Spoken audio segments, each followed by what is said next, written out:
Morning, everyone. We've got a few extra people logging in, it looks like, but we've got a great event for you here today. So welcome and thank you for taking a moment to spend a little bit of time on the discussion of metro districts. We've got a great industry panel here today of industry experts, and we're just really excited to be able to bring this educational track here today from the Builders Council of Northern Colorado HBA. My name is Mike Welty, and I'm the chair of the NoCo HBA for 2021, or the chair for the Builders Council NoCo HBA for 2021. And I'm also the president of home building here for Hartford Homes in Tinney, Colorado. So the Builders Council, really that is a subcommittee of the NoCo HBA, and we created the Builders Council about 4 months ago to really be able to give the builders a voice here in Northern Colorado, for one, and also really give us an opportunity for all the builders who are part of the council to really talk about the good things that are going on in today's market. Obviously, we're selling a lot of homes, but there's obviously a lot of challenges in today's market, and in terms of attainability, supply chain, margin erosion, and a lot of things that are affecting the consumers really on that consumer level here in Northern Colorado. So the Builders Council currently consists of a handful of builders here that really represent a wide range of product, price point, and locations in Northern Colorado. And really our first goal when we created this 4 months ago was to really partner responsibly and thoughtfully with municipalities here to really make sure that we can keep the discussion of attainable housing and affordable housing on the forefront, in the forefront of the conversation here as pricing continues to escalate. And again, we're just in this very, very dynamic market here in Northern Colorado. Second goal for the Builders Council this year was really to, what we're doing today is really bring some great educational tracks to, and really some great educational programs to the Northern Colorado market here. We know that there's a lot of people that we serve. We serve a lot of homeowners here in Northern Colorado. We serve a lot of realtors. And then obviously we partner with a lot of municipalities as we bring on new projects and as we close out projects. So yeah, quick little plug, if there's any builders on this call that would like to join us for future meetings with the Builder Council, we meet the first Friday of every month, and feel free to shoot me an email after this or contact me personally. We'd love to have some more participation as we move forward through the year. With that said, I'm going to kick it over to Cassie, who is the president for 2021 of the NoCo HBA. Cassie? All right. Good morning, everyone. As Mike said, my name is Cassie Torres, and I am this year's chairman for NoCo HBA. I first want to just thank everyone for attending. Looks like we have a good turnout. This should be very informative, and looking forward to it. I also want to thank Mike and the Builder Council for getting this all set up and getting it in motion. I'm looking forward to the ongoing panels and education that we'll have throughout the year. So thank you, Mike. I would just say anyone who's not a member that's joining this call today, please feel free to reach out to Dulce. She's our membership coordinator, or myself or Mike, anyone that you know within HBA. We'd love to talk with you about becoming a member. If you are a member and aren't currently involved, please know there are several items that you can get involved in. Outside of the Builder Council, we have our government affairs, remodelers, sales and marketing, a new one, workforce development, membership. So and then the events, which is putting on our events for the year. We're always looking for volunteers and help. So if you're interested at all, we'd love to hear from you. And again, you can reach out to any of us. We'd love to talk to you about it. And so now I'll turn it over to Susanne Durkin-Schindler, and she is our moderator today. Good morning, everybody. My name is Susanne Durkin-Schindler. I am the moderator today, and I currently have my own private business, consulting business, and I work with developers and with special districts throughout Northern Colorado. I started working with special districts, I'll date myself, 1985, when I managed 15 special assessment districts for the city of Fort Collins. So having said that, that's enough about me. Couple of matters. First off, we will be taking questions and answers at the very end of the presentation. So if as something comes to mind, will you please use your chat box and put your question in the chat box. And then Mike will be in charge of making sure we get through the questions as best we can after the panel is complete. So please put them in there as you think of them, and we will proceed from there. So today's webinar is going to focus on the history of metro districts, the current state of metro districts in Northern Colorado, and ultimately how metro districts are going to be used to propel our obtainable housing for many years to come. Having said that, we have assembled a wonderful panel, all local, of experts who are going to walk you through this. And I would like to give you an idea of who they are and what their experience is. And I'm going to do this in alphabetical order. First of all, we're going to start with Landon. Landon Hoover is the president and owner of Hartford Homes. He started his career as strategies and operations consultant for Deloitte Consulting. He had clients in a range of Fortune 500 companies, and he advised them on matters from supply chain strategies to product development and financial planning. Now, he started with Hartford Homes in 2012 as an analyst, but believe it or not, he quickly ascended to acquiring the company in 2016.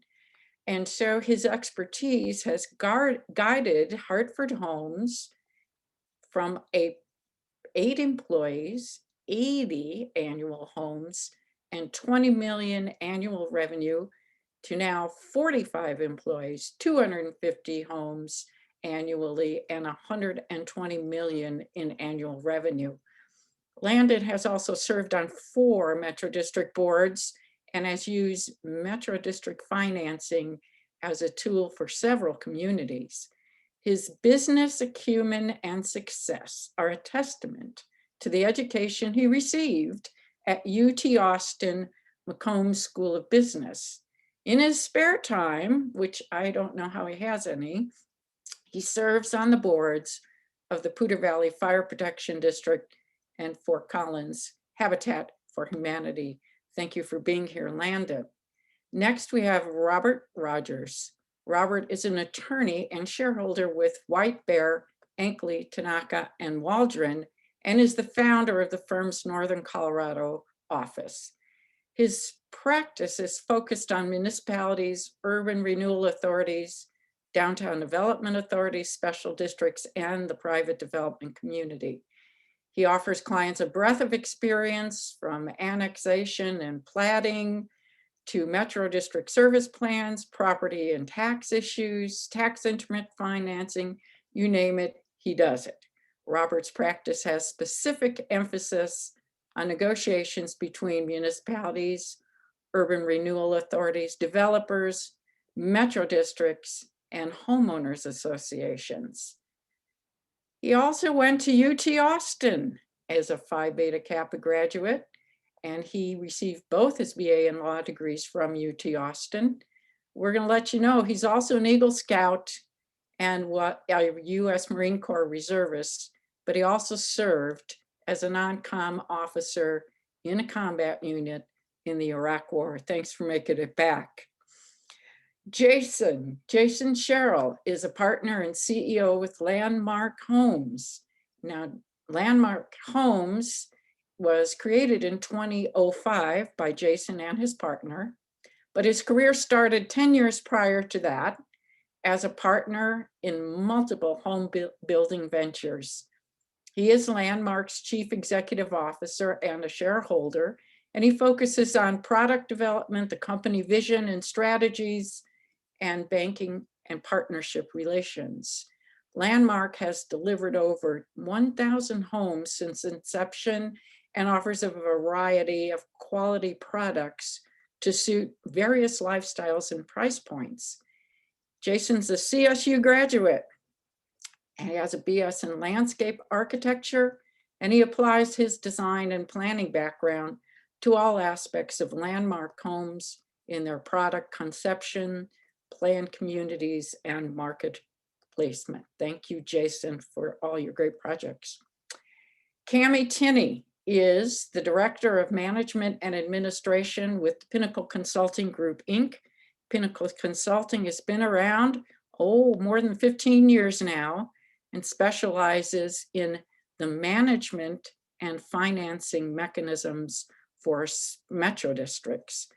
Kammy has spent more than 20 years working with various special districts in Colorado, and she has been a district manager since 2000. She works with new districts, fully organized and operational districts. She's a great troubleshooter, and her expertise includes an understanding of all the complex rules for managing volunteer districts and combined career and volunteer districts, especially fire and emergency services departments. Currently in her job at Pinnacle, she provides oversight and direction to the management and administration department. She also assists boards of directors, chief officers, and administrative managers, make sure that we're in compliance with all the governmental regulations. She facilitates board meetings. She does a lot. And her education includes business administration and paralegal training at Arapahoe Community College and organizational development at the University of Denver. She uses her education and experience to provide services tailored to the specific needs of each and one of her unique and valued clients. I hope you will agree that this is a grand panel for us to get started with. And having said that, I will turn it over to Robert Rogers, who's going to give an overview of Metro Districts to get us started. Robert?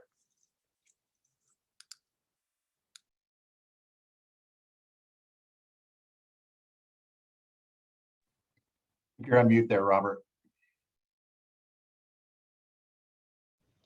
Sorry about that.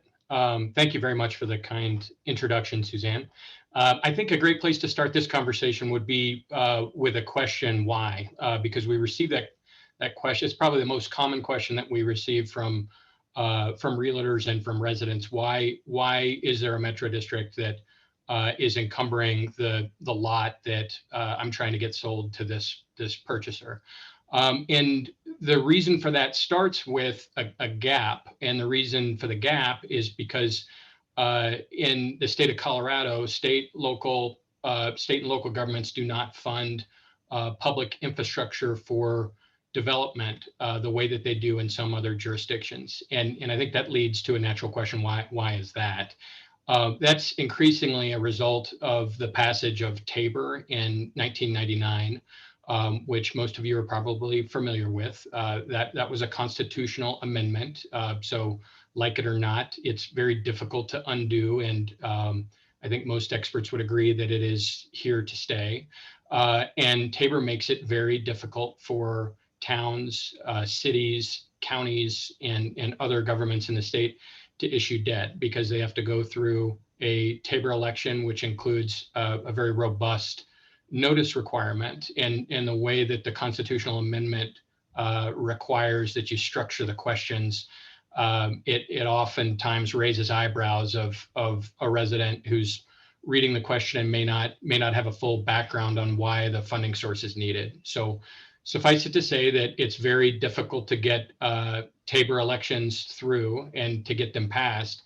And as a result, since 1999, increasingly towns and cities and counties and the state have faced budget constraints, and one of the first things that they drop off their capital improvement schedules starting in the late 90s is the option of funding roads, sewers, streets, and other public infrastructure within developments. And you hear this a lot. You hear public officials in response to demands from their constituents that they take a development needs to pay its own way position.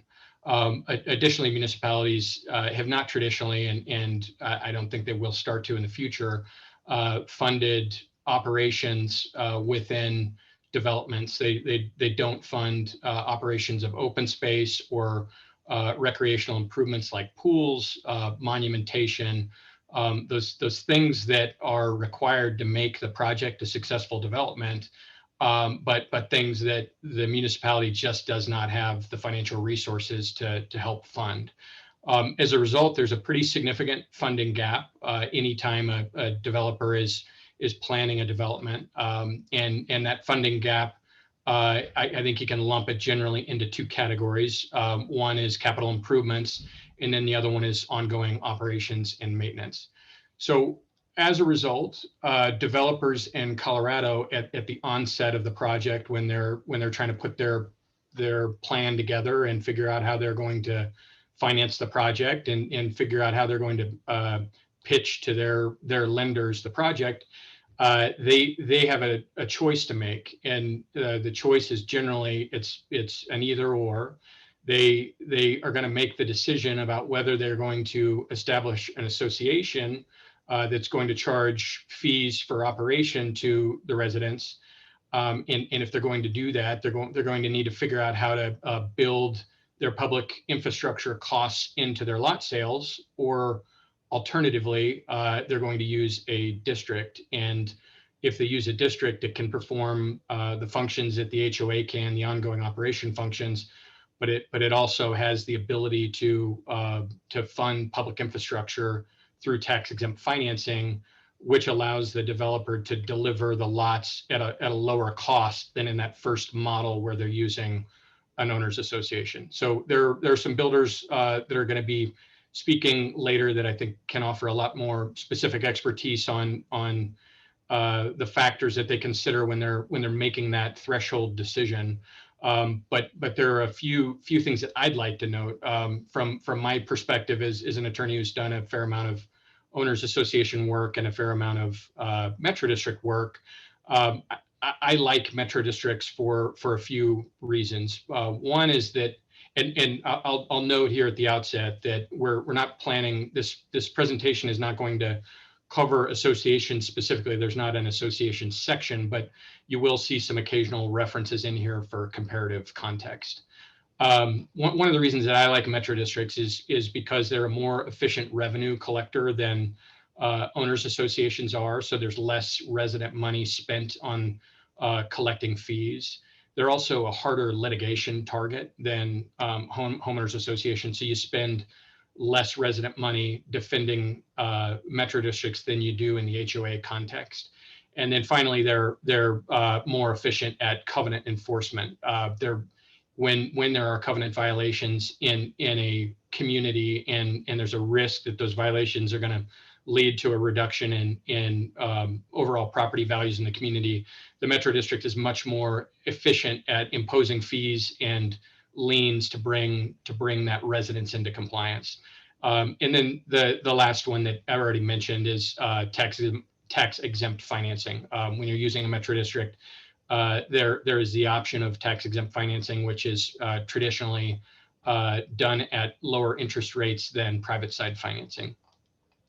So the developer has this initial decision to make about whether to form an HOA or a metro district to help take care of the funding gap.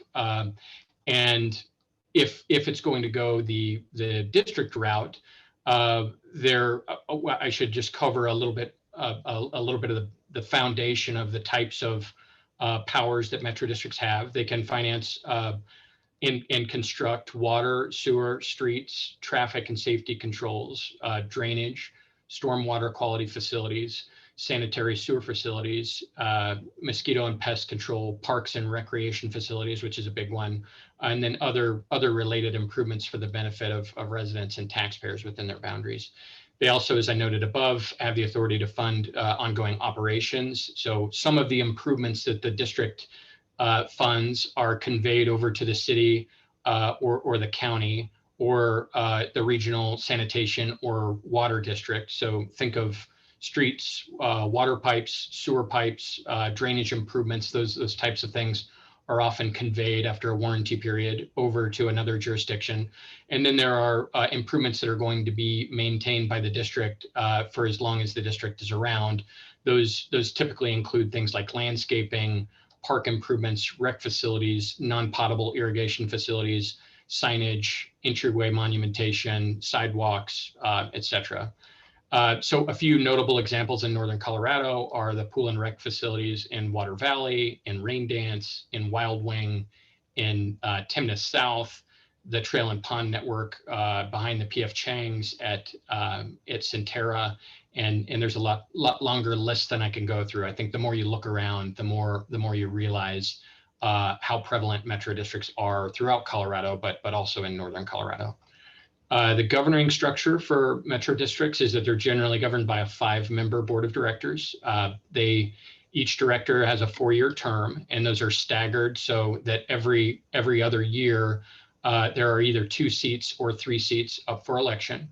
To be eligible to serve on the board, to run for the election, you have to either be a resident or own a taxable property interest within the boundaries of the district, and you have to be registered to vote in the state of Colorado. Once you're on the board, if there are questions about what laws the metro districts that a metro district are subject to, we often get the question, are they subject to Kiowa? And the answer is generally no. But the laws that they are subject to are basically all of the laws that all other local governments in Colorado are subject to. So that includes municipalities, counties, your regional sanitation district and water district, school districts, etc. So those include things like the Colorado Sunshine Laws, so the Open Meetings Act, the Public Open Records Act, Colorado Open Records Act, Colorado budget laws, Colorado audit laws. There are specific disclosure requirements in the Metro District context, both under 32-1809 and 32-104. And so those are forms that are required to be provided to various state governing jurisdictions, and then also recorded in the real property records so that residents can pull up a short 1-page form to gather more information about your metro district, like its mill levy cap is a good example. There are also all of the state election laws apply to metro districts. Same with all the criminal code provisions that govern state and local elected officials. So there are strict prohibitions on things like misappropriation, theft, horse trading of elected official seats. Those all govern metro districts just like they govern all other governments in Colorado. Similarly, when metro districts are issuing bonds, they are subject to all of the same SEC requirements that a municipality or the state would be subject to. And additionally, there are both city, either municipal or county requirements that are sometimes required in the service plan that is negotiated when the district is being formed. And I don't want to take up too much of the time today, but I will just cover very quickly how metro districts are formed. You start with either a state or a county approval process, a municipal or a county approval process where the service plan is negotiated, notice is provided to all the neighboring jurisdictions and anybody who owns property within the boundaries of the district. There is a city or county hearing process, and then assuming that that's successful, you move forward to a district court process. Again, there's another hearing and another notice required. Then there's a Tabor election required, which has its own election law requirements. After the election results come in, assuming that they are all in favor of, or that enough of them are in favor of organization of the Metro District to support organization, then a draft order is filed with the court, and then the judge reviews the record and determines that all of the legal requirements have been met, and then the judge orders an issue and decree. Once formed, the primary purposes of the Metro District, which we've covered a bit above, are financing and operating public improvements within the boundaries of the district, and additionally core HOA functions like covenant enforcement and design review. So that's the background overview. All right, thank you, Robert. And I'm going to be directing some questions at our panelists. And rolling right along, we're interested in learning about your current experience with metro districts in your role as builder or developer, or et cetera. So Jason, why don't you start us off? What's your experience currently with metro districts? Yeah, good morning, everybody. Thanks, Susan. And honestly, Robert should just keep talking because it is all so natural to him and he's got such great information. But yeah, specifically for us at Landmark, most of our projects we build in metro districts. So we haven't necessarily formed them, but we're subject to them, and they're always really a great asset and partner for our projects because much to what Robert discussed, their ability to deliver infrastructure and manage infrastructure, ongoing maintenance, but also in many cases, the added amenities that come with the projects that become available to our homeowners at a much less burden or cost than they would be if they were part of an HOA. So many of our projects are within metro districts, and we find them to be a significant plus.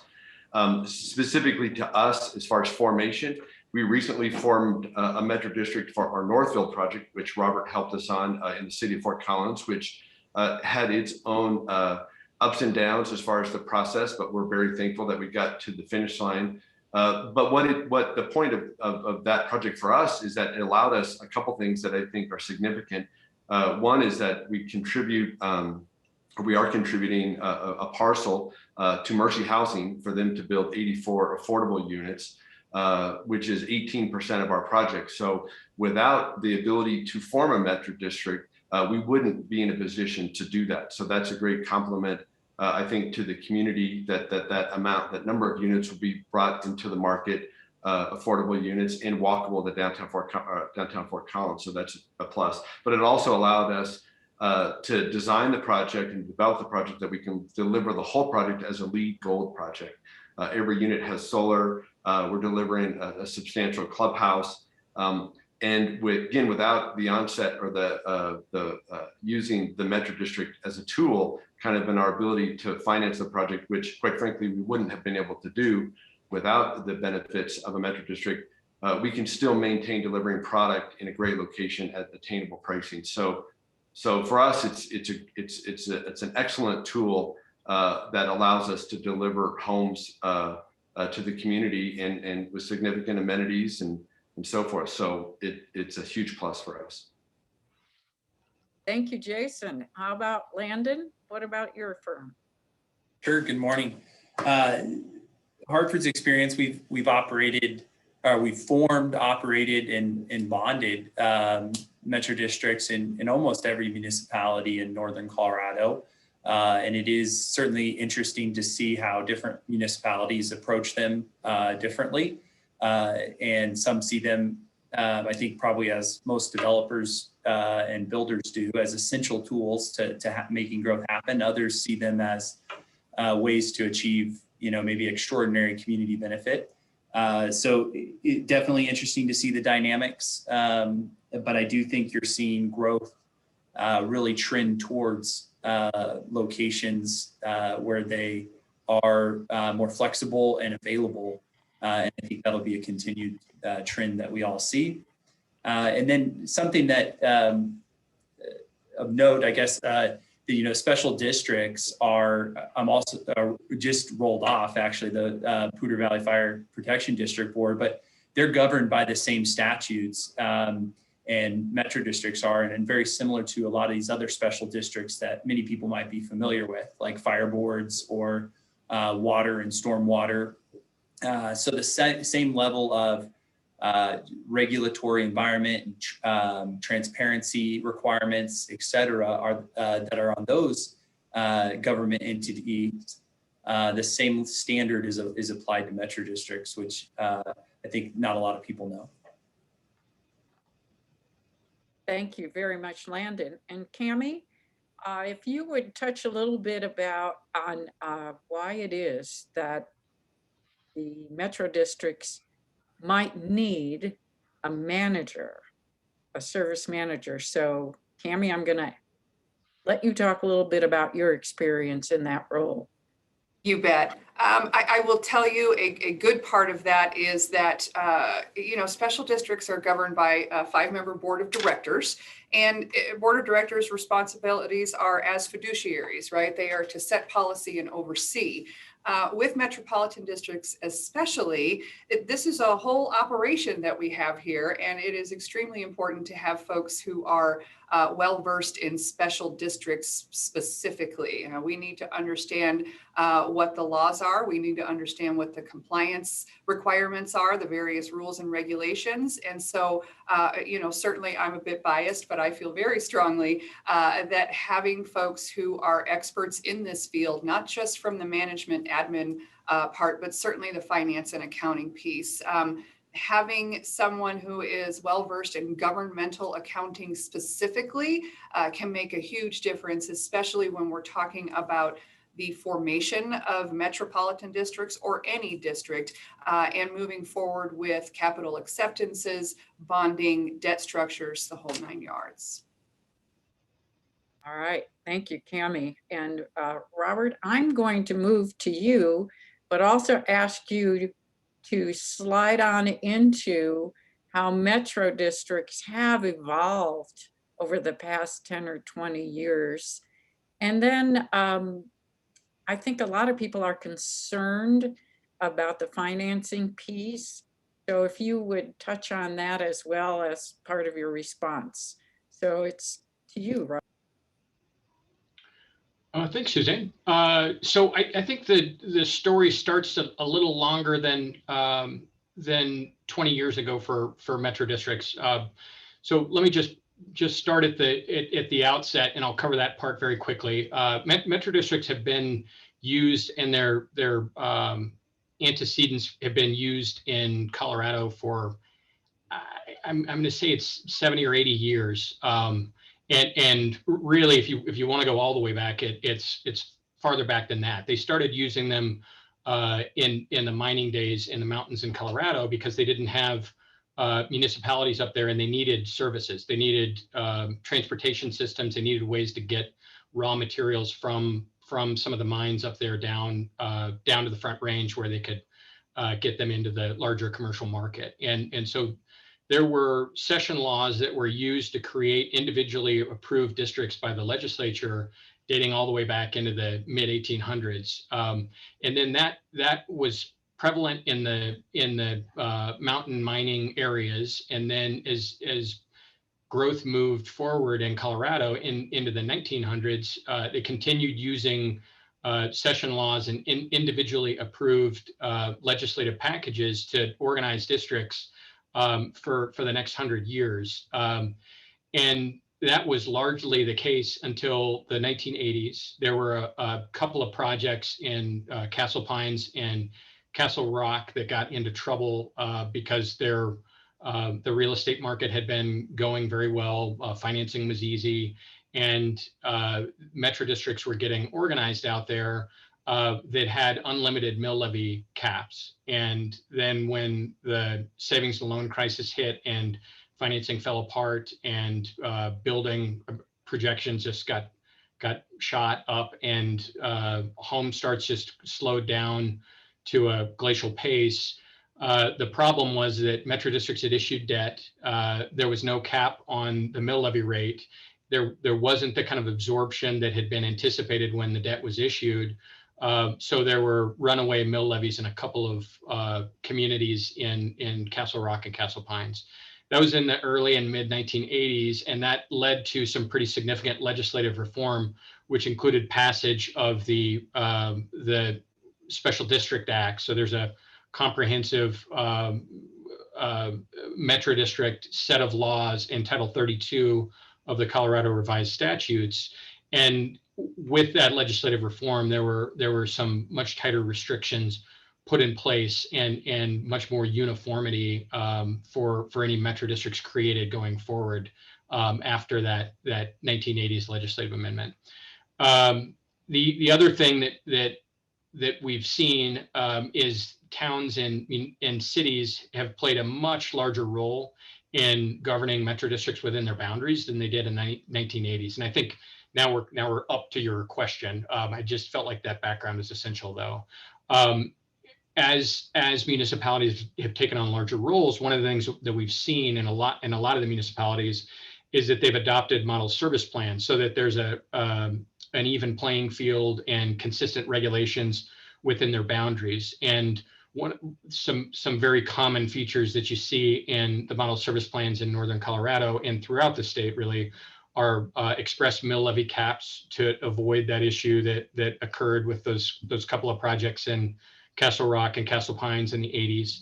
Also, mill levy imposition terms, aka mill levy sunsets, that limit the amount of time that a metro district is able to impose a mill levy to support financing.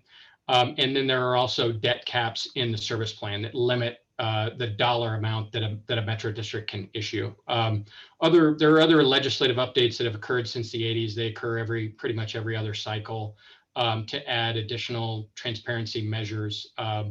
And I covered a couple of those above, but there are continual steps on the part of the legislature and on the part of local municipalities to make it easier and easier for residents to confirm that they're in the boundaries of a metro district and to confirm what their anticipated tax liability is going to look like for an average price point home in that metro district. One of the other things that I guess you had asked a specific question about financing. So I would say those are some of the trends that we've seen. There have been more and more limitations put in place to manage the financing that's possible by metro districts.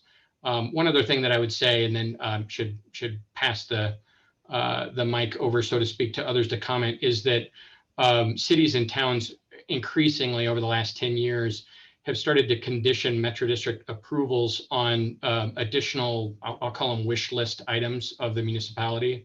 So those include things like regional improvement mill levies, where some revenue from the metro district goes directly to the municipality, heightened energy efficiency and solar energy requirements, and then other regional improvement commitments where they will ask the metro district to take responsibility for funding, say, an offsite interchange or other really significant improvement that the city needs some help financing. Those are great points. And Kammy, I'm going to ask you to elaborate just a little bit on, once there is a cap on the mill levy, does that mean that every single year the mill levy that is certified to the county for tax purposes is at that cap level? It is, with some adjustments, and it very much depends on the authorization for that district to adjust that mill levy to account for things like Gallagher, which as of our last election has been eliminated. However, how properties are taxed and, more important, how properties are assessed still remains an issue. And so many metropolitan districts have the authority to adjust their mill levies to capture the same amount of revenue that they would have captured if an assessed value ratio had stayed the same from year to year. So that is one of the big questions that we get on an annual basis is, well, you only have so much authorization. How come my mill levy went up? It is a calculation that is essentially revenue neutral for that district from year to year. But yes, in answer to your question, the mill levy can in fact change. It does require some good math, some calculations to explain that to folks, but yes, ma'am.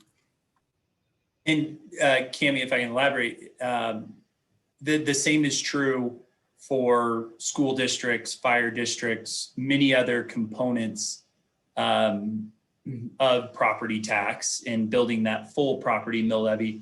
So the metro district basically flows with the overall property tax equivalently in most situations. Is that fair?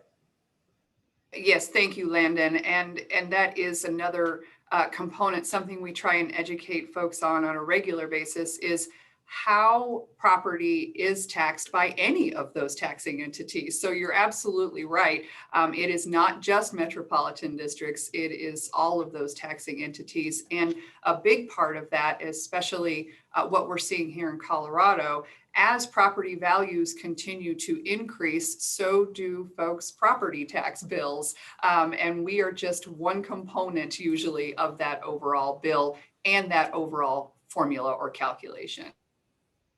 Yeah, I saw the question in the chat, which I think Susan prompted this question, and I think it's a good one. So I was going to provide two other clarifications on when taxes or that mill levy goes up, and I think, or when they've surprised people, because I think that has created some of the concern among folks with metro districts. And so two scenarios that I know of that this has happened was when a developer actually set a mill levy below the cap at the onset of a development. And I think the intention was very good in a number of these scenarios, and that they didn't want to tax at the max rate until it was needed. And so maybe as amenities come on, they wanted to grow O&M or wait till that comes on to charge those mill levies until amenities were in place. But then what ended up happening is some people were surprised when that mill levy then went up to the cap. So I think what you actually see, so while it was intended to save them tax dollars, it actually ended up creating a surprise for people. So I think what you see most districts doing now is actually charging at the max rate to avoid any confusion or surprise up front, whether that's a benefit or not. The other big scenario where I think there's that caught some press and when the tax increases have really jumped is a lot of times when a lender maybe doesn't do appropriate diligence, and when they approve a buyer, they put 1% in as the standard tax rate in their mortgage application and approve them on that. And so then the taxes are being escrowed as part of your mortgage at 1%, because that's what lenders typically do across Northern Colorado. And then it turns out, at year end that you've only been escrowing at the 1%, but it's actually 1.5 or 150 mils or 140 mils that your tax bill actually is. So I do think, and we'll talk a little bit about this later, I think as an industry, that's a huge responsibility we all have in making sure homeowners aren't surprised by that. But that's not an instance of the district actually raising the mill levy or the tax rate, but simply maybe a communication along the way to make sure homeowners know what the property tax is. They're great points. And I know a lot of, we have said some things about attainable housing, but having said what we've said now about the financing, Landon, how are we going to use metro districts in Northern Colorado to help move that attainable housing goal in the right direction? Sure, I think there's explicit direct ways that districts do that, and then there's indirect. And I actually think the indirect way maybe is the greater impact, and the indirect way is by providing supply to the market. For all of us in this industry right now, it's very clear that we are in a very supply constrained market. And I think all of the statistics point to that. And I'd go as far, I don't know if Jason would agree or Robert, that I'm not sure development of any scale being more than 100 units can happen without a metro district now, and that it's financially feasible. And so in that, I think by having this tool available to us, it enables development and it enables more supply to come to the market. And that by bringing supply to the market, obviously the laws of economics take over, and we can provide more attainable housing that way, or keep price increases maybe from happening.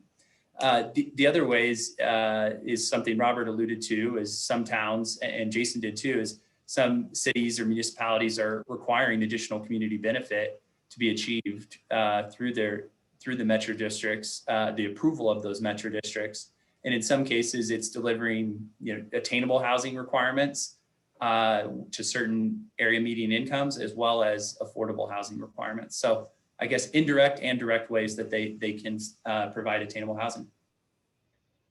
Jason, did you want to add anything about your project too that you just got? No, I mean, Landon hit it right on. The one project that I mentioned is in Northfield. We were able to kind of approach it in both ways.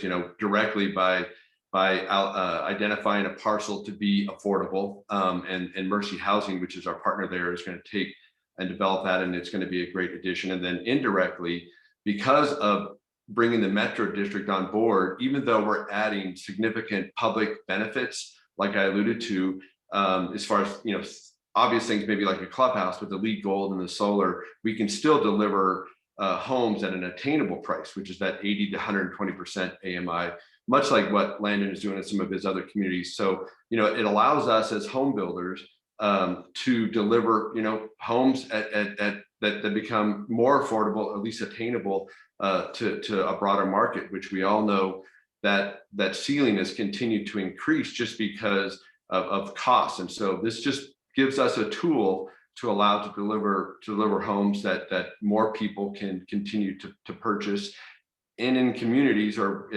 because of metro districts, still delivering a high level of amenities and public benefits. So I'm kind of repeating what Landon said, but yeah, it's working.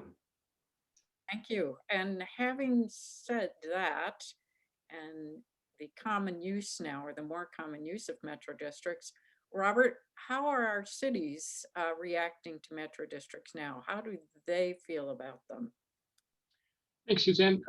So as I think everybody in the audience can tell just from the conversation so far, metro districts are a complex topic. I mean, Tammy spent some time talking through the impact of Gallagher on mill levy caps.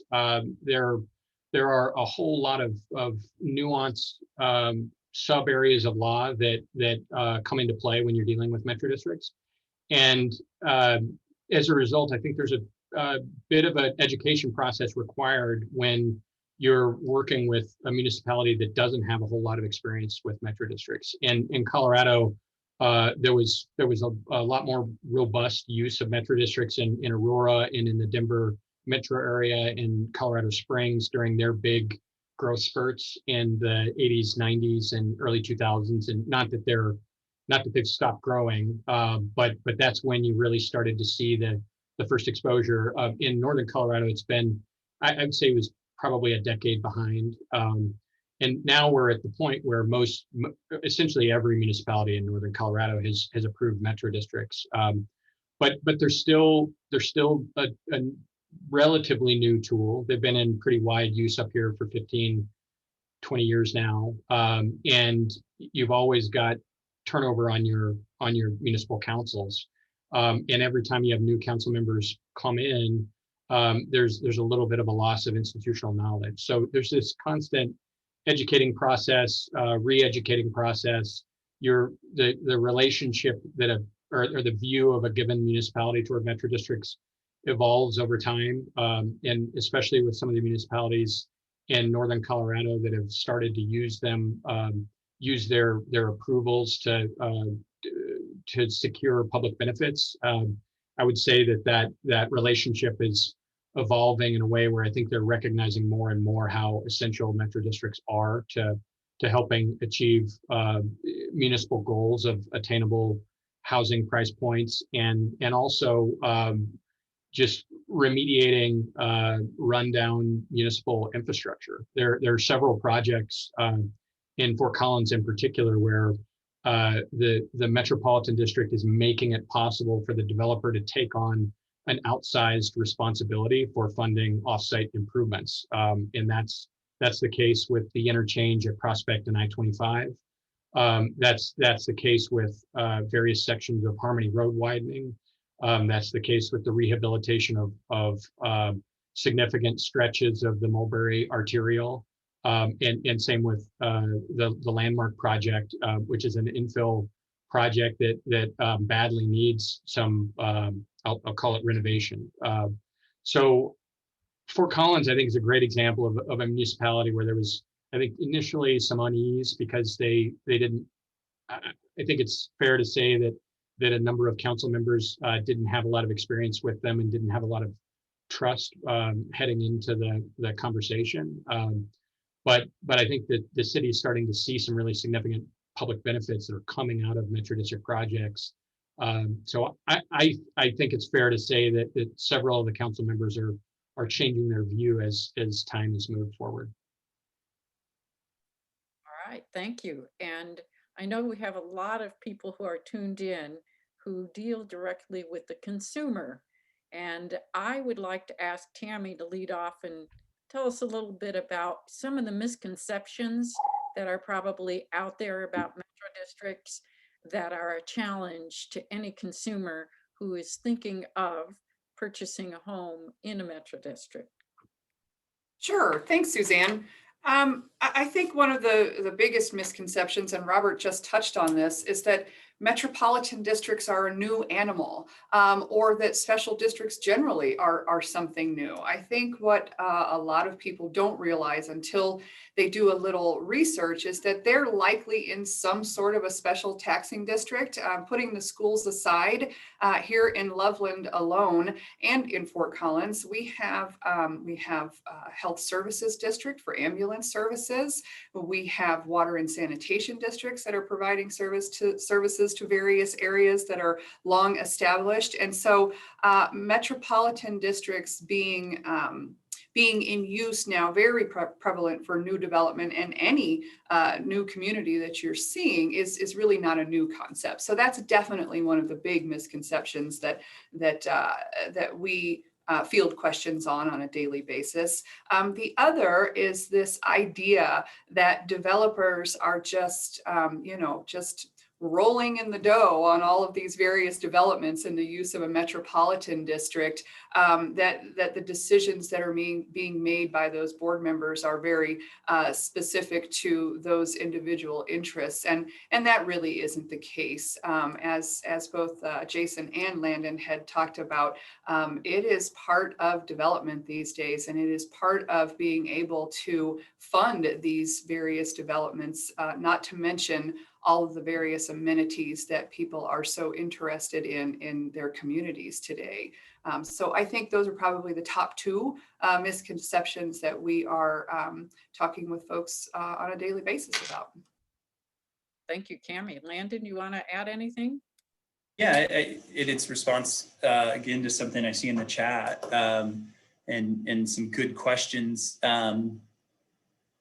baked into that longer question, I guess. But first, and maybe Robert can talk through this, is the question was asked on voter approval, and voter approval is required to increase the mill levy cap, and it actually, I believe, would also require municipal, in most cases, municipal approval as well. So that much like a school district or a fire district, it does require, or they have to follow the same rules for voter approval and transparency, et cetera, into all of that.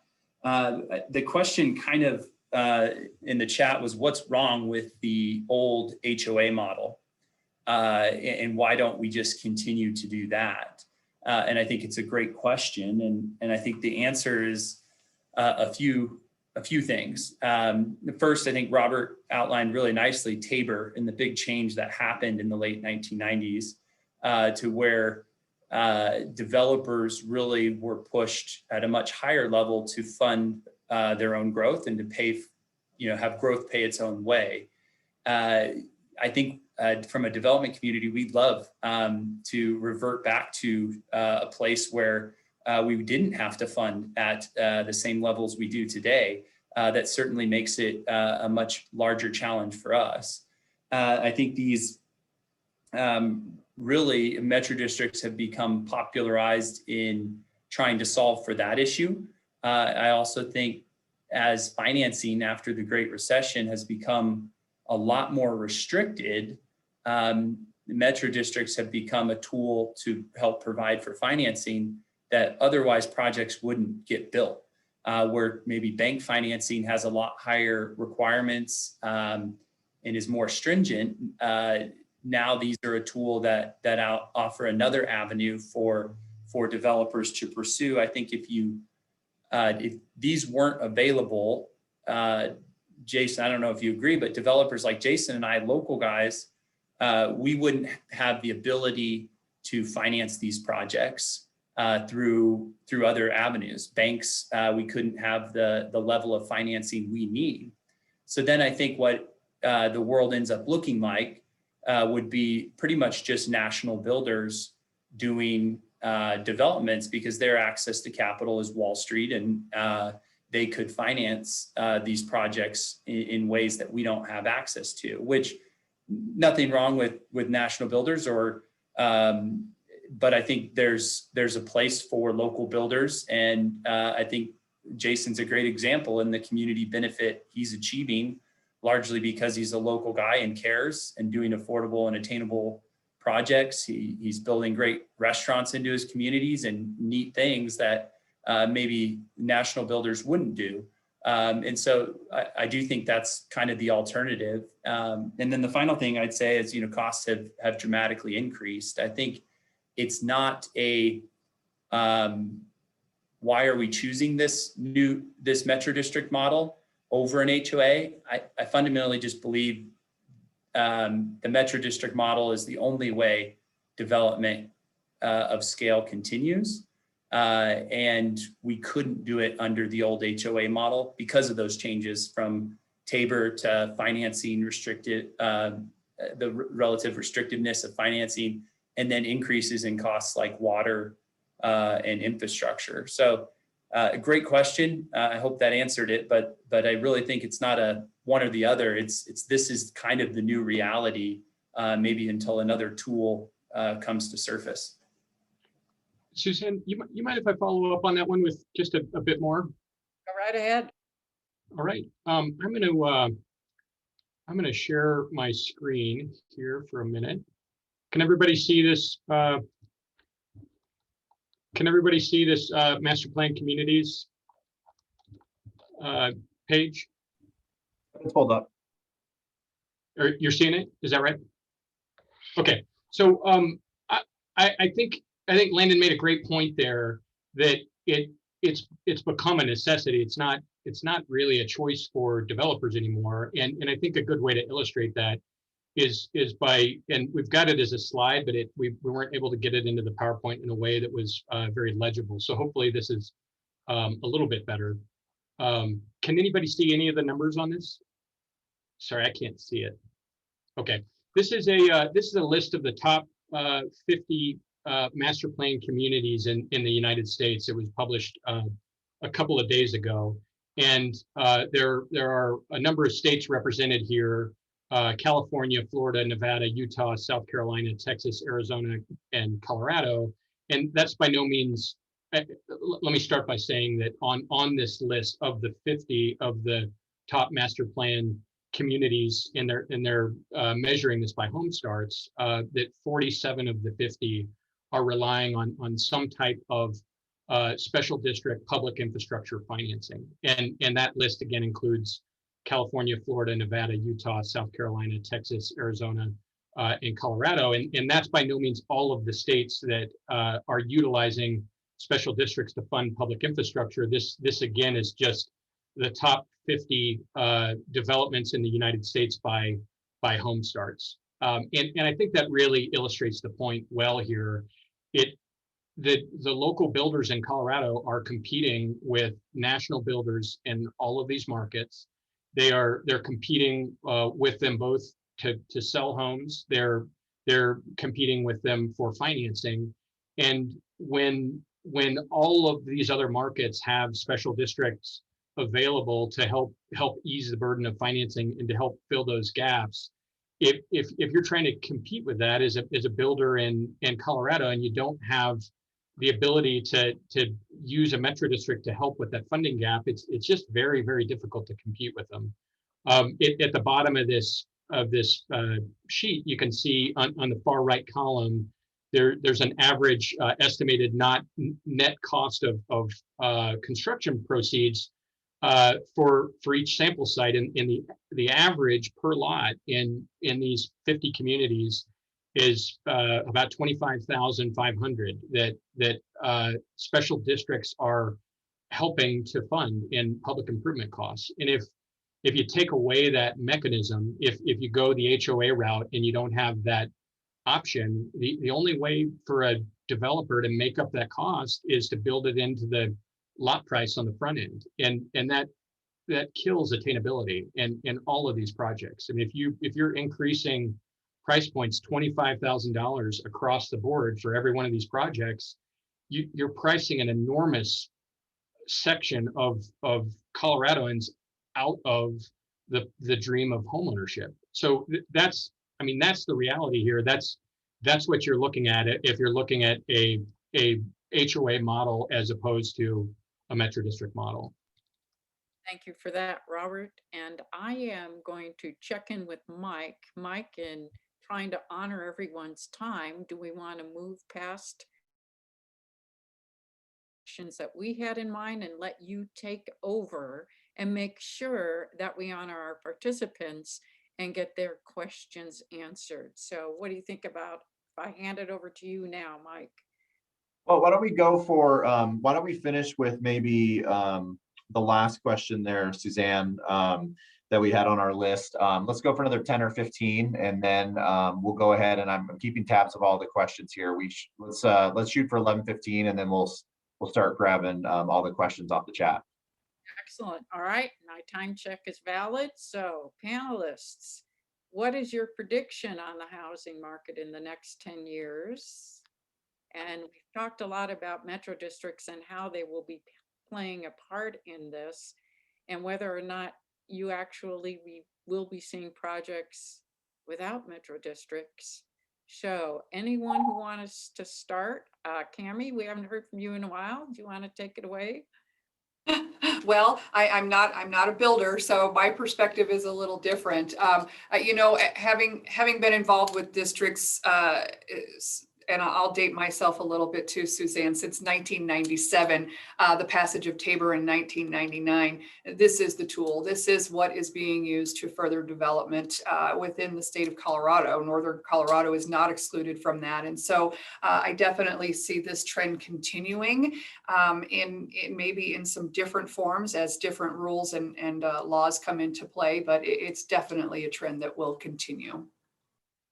That's true. Suzanne, if I could add a couple things, much of what everybody's been discussing, I think is right on target. But, one, I think, misconception, because that was one of our topics, was that the bond that we might be able to achieve on metro districts certainly doesn't cover all the costs of development, right? It has, it's part of the stack of our ability to manage those costs. So, I just think there's a misconception that somehow it's covering all our costs and we no longer are burdened by infrastructure or public improvements or amenities and so forth.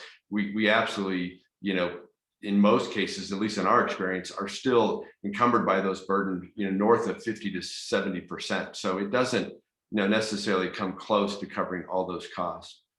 Just want to make that point. And Jason, real quick on that, there's a question about the sunset of metro districts from Linda. She says, why is there no sunset? Because the maintenance of amenities shouldn't be as much as the continuation of these mill levies. You want to talk about the sunset of metro districts real quick? I think Robert can better address that. So Robert. Sure, happy to address that. So mill levy sunsets are not required by statute. So they're required if they're required by the municipality or the county that's approving the Metro District Service Plan. As a practical matter, I haven't seen a service plan that's been approved in the last 10, 15 years that it is without a mill levy sunset. So I don't know about this specific service plan that's being asked about, but I haven't seen one in the modern era in Colorado that gets approved without a mill levy sunset. It's typically a 40-year sunset to allow for some initial financing when there aren't any homes, and then there's usually a 30-year refinancing. When the project has enough homes in it to justify a significant interest rate savings, and then at the end of that 40 years. There's one of two types of mill levy sunsets. There's either an all-out sunset or just a debt side sunset. It's more common to see the debt side sunset so that if there are additional operational costs that need to be covered, like for mowing the common area grass, the residents have the ability to continue to fund those costs through the Metro District. But on the debt service mill levy side, I would say it's exceedingly rare in Colorado not to have a 40-year or earlier sunset. Anyone else want to add to that about the sunset? Kammy, we usually see about a 25-year, don't we? It depends, and it very much depends on how the debt is issued and what the structure is. I would agree with Robert. There's an average of about 30 years on most that we're seeing, but that very much comes back around to that service plan that we talked about earlier and that approval by the county or the municipality. There are several layers of restrictions and timelines there as far as how long debt will go out. Operations and maintenance is a different subject, and oftentimes your mill levy is going to be a component of both debt and operations and maintenance. And so while the debt may go away, and it usually does over time, that O&M mill levy must remain to continue those various operations. Thank you. Mike, do you want to take another one of the questions from the list? Yeah, before we do that real quick, Landon, did you want to just jump in on just what your prediction is for housing, and do you think attainable housing is possible without metro districts? I think you covered that a little bit, but you want to kind of wrap a bow on just your prediction and that conversation?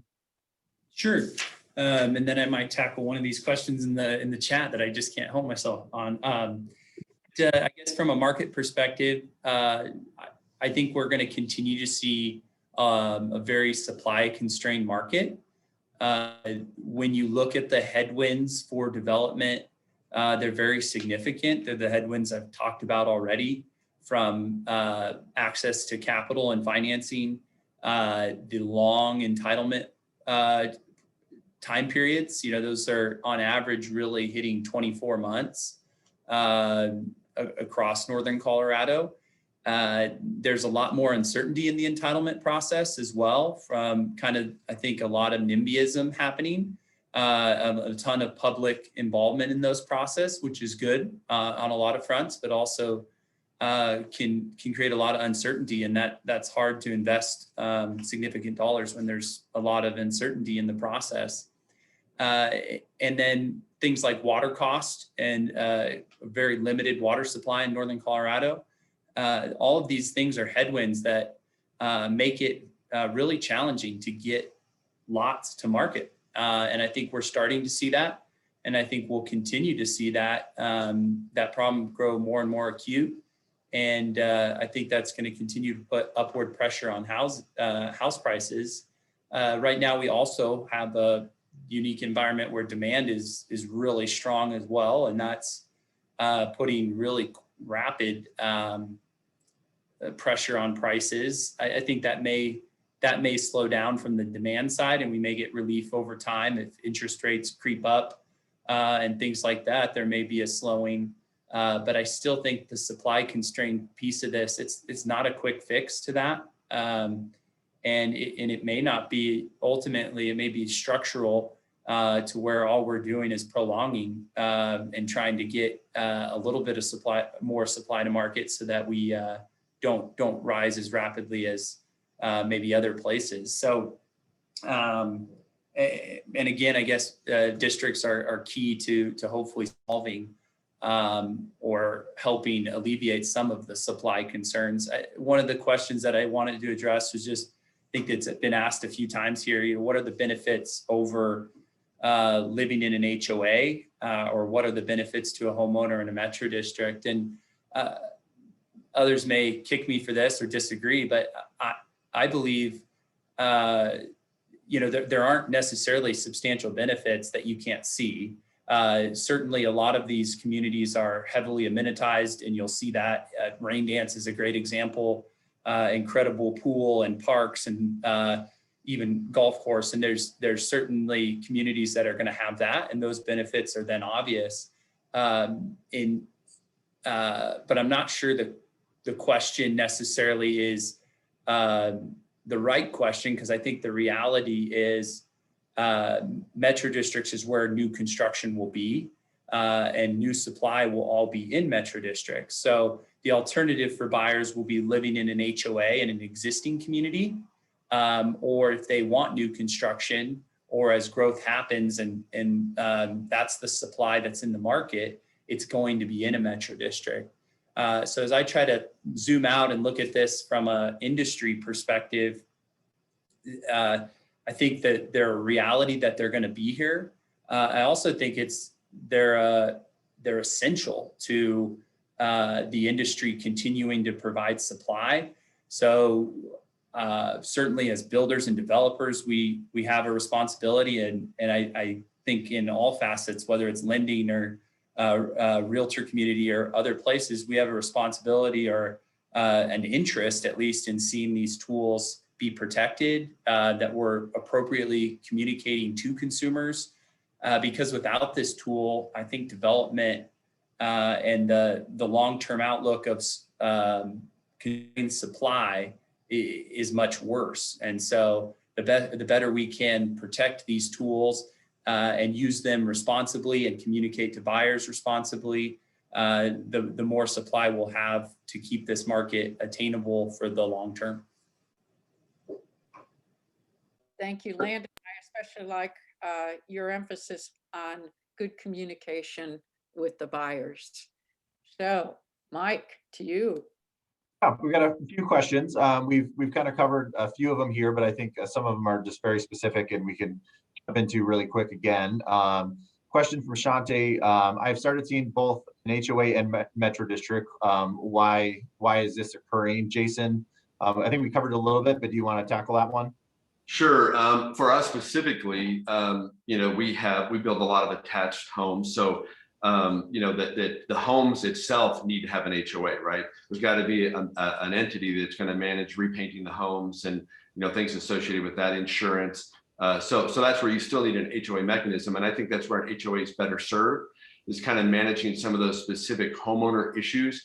And then a Metro District is in place because it's managing the bigger, broader infrastructure, ongoing maintenance issues. We've tackled, the value of the Metro District just to fund those things. And I'd remind everybody that if the Metro District wasn't funding them, there would be supply constraints, but demand is increasing. And to Landon's issue, pricing is going to become, continue to move out of the attainable price point. So that's,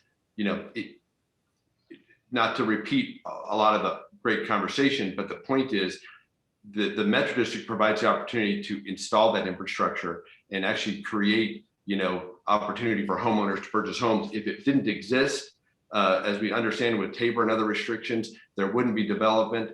And so there would be increased demand, lower supply, and further increasing price points, which is going to price a lot of people out of the market. But back to the point, sorry, I got off on a tangent there. But so in many of our projects, we have both because the vehicles are better served doing different things. So that's the case, but we're mindful that the combination of that tax burden associated with the increased mills and the HOA still is affordable.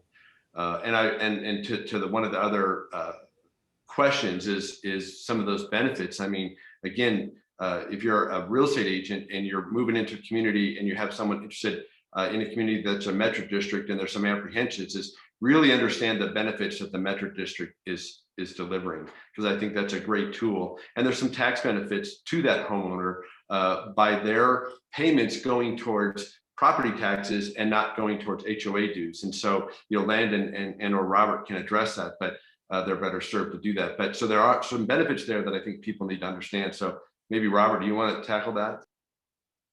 Sure, I'm happy to.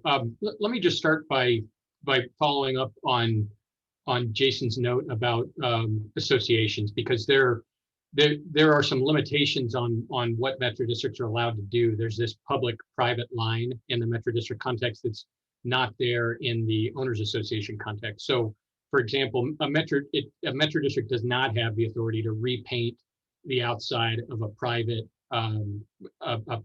condo complex. So you still see associations in a pretty good analogy is the master association sub-association context. A metro district typically these days functions in lieu of the master association, but you still may need sub-associations to deal with specific pockets within the community that have private ongoing maintenance needs that it's not appropriate for a public governmental entity to fund.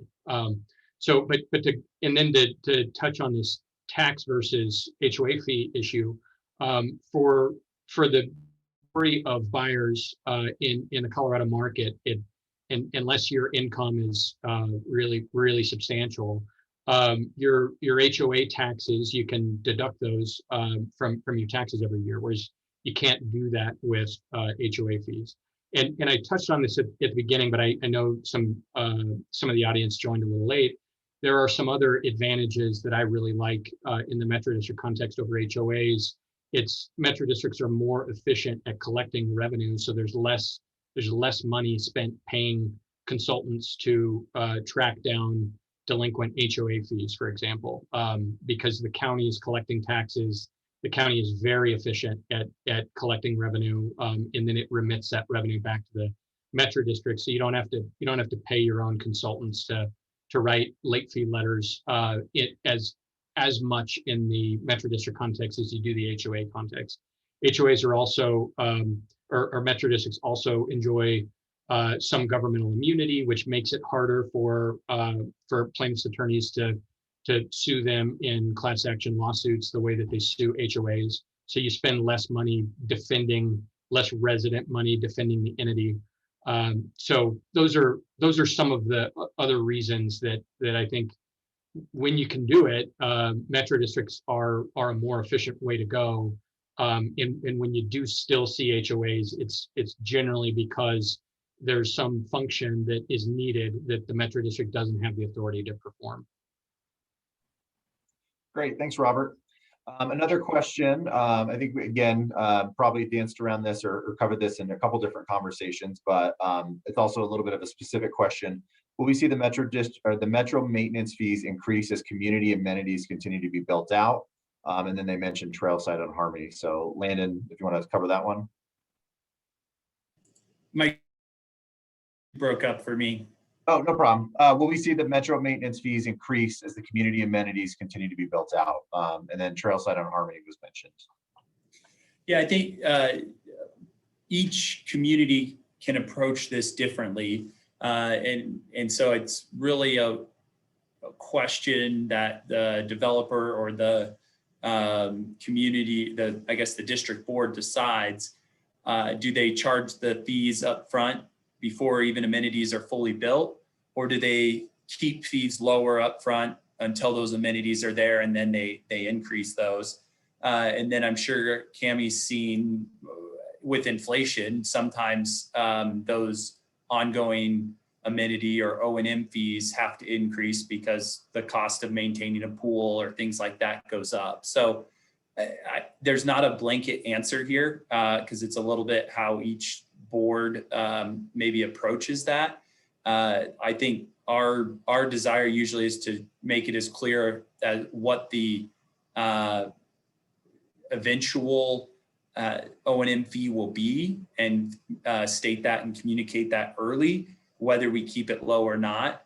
And then I do think in 10 years from now, that fee will, just like HOA fees, have to adjust for increasing costs slowly over time. But I think it's pretty rare that they jump, they double or triple overnight. Maybe Kammy's seen those and I haven't, but when they're responsibly done, I guess they should be communicated clearly up front and they should move basically at an inflation rate. Kammy, I'll shoot this question over to you from Sandy. Does a specific metro district only cover one subdivision, or can it cover more than one subdivision? What is the smallest subdivision lot size that can use a metro district? I'm not aware of, and Robert might correct me, but I'm not aware of any size restrictions on where you can actually place a metropolitan district structure. And in answer to the first question, yes, absolutely. You can have a metropolitan district structure over multiple areas, multiple subdivisions within a planned unit development. I think there's the only restriction I can think of, Robert, would be that the land must be developable in order for a district to live on it. So really, I've got several that are very small with limited amenities that the metro district structure was definitely a tool for financing that development, up to communities with all kinds of amenities and thousands of residents.